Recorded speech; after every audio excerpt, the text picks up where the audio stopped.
Assalamualaikum warahmatullahi wabarakatuh. Halo semuanya, perkenalkan nama saya Menata Osifira Yuda dengan NIM 22191080106 dari program studi Teknik Perminyakan Fakultas Teknik Universitas Jember, peserta mata kuliah umum Pendidikan Pancasila kelas 26 dengan dosen pengampu Profesor Dr. Insinyur Bambang Sudarmoko MMITM.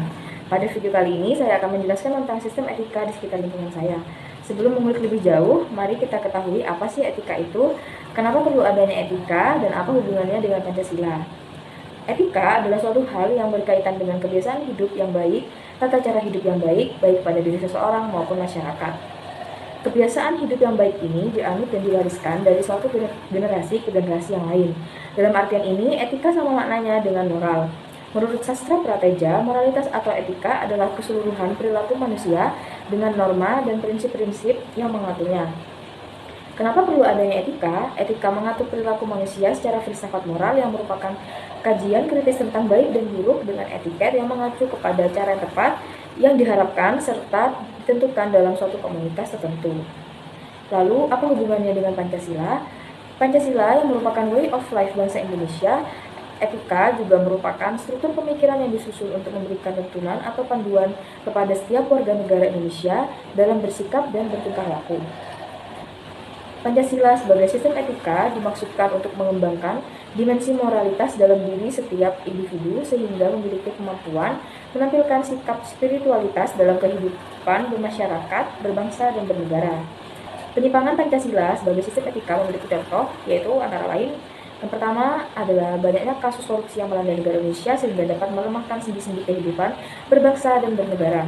Yang kedua, masih terjadinya aksi terorisme yang mengatasnamakan agama sehingga dapat merusak semangat toleransi dalam kehidupan antar umat beragama dan meluluhlantahkan semangat persatuan atau mengancam disintegrasi bangsa. Yang ketiga, yaitu masih terjadinya pelanggaran hak asasi manusia atau HAM dalam kehidupan bernegara seperti kasus penyerbuan lembaga permasyarakatan Jekongan Yogyakarta pada tahun 2013 yang lalu. Yang keempat adalah kesenjangan antara kelompok masyarakat kaya dan miskin masih menandai kehidupan masyarakat Indonesia. Yang kelima, yaitu ketidakadilan hukum yang masih mewarnai proses peradilan di Indonesia, seperti putusan bebas bersyarat pengedar narkoba asal Australia. Yang keenam, yaitu banyaknya orang kaya yang tidak bersedia membayar pajak dengan benar, seperti kasus penggelapan pajak oleh perusahaan, kasus Panama Papers yang menghindari atau mengurangi pembayaran pajak.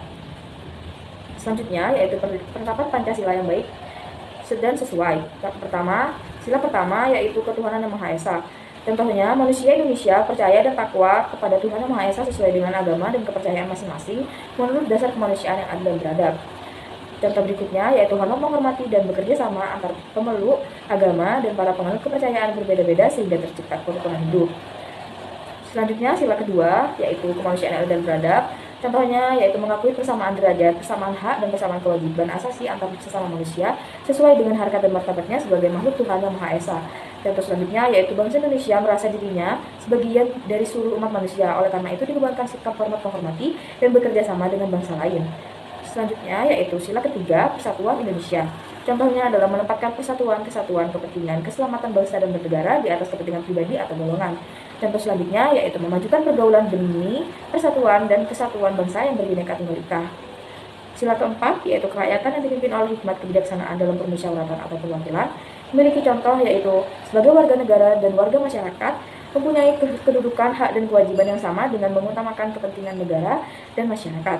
Contoh yang kedua yaitu mengutamakan musyawarah dalam mengambil keputusan untuk kepentingan bersama. Berikutnya sila kelima yang berbunyi keadilan sosial bagi seluruh rakyat Indonesia, memiliki contoh yang pertama yaitu mengembangkan perbuatan yang luhur yang mencerminkan sikap dan suasana kekeluargaan dan kegotong royongan. Contoh yang kedua yaitu bersama-sama berusaha mewujudkan kemajuan yang merata dan keadilan sosial.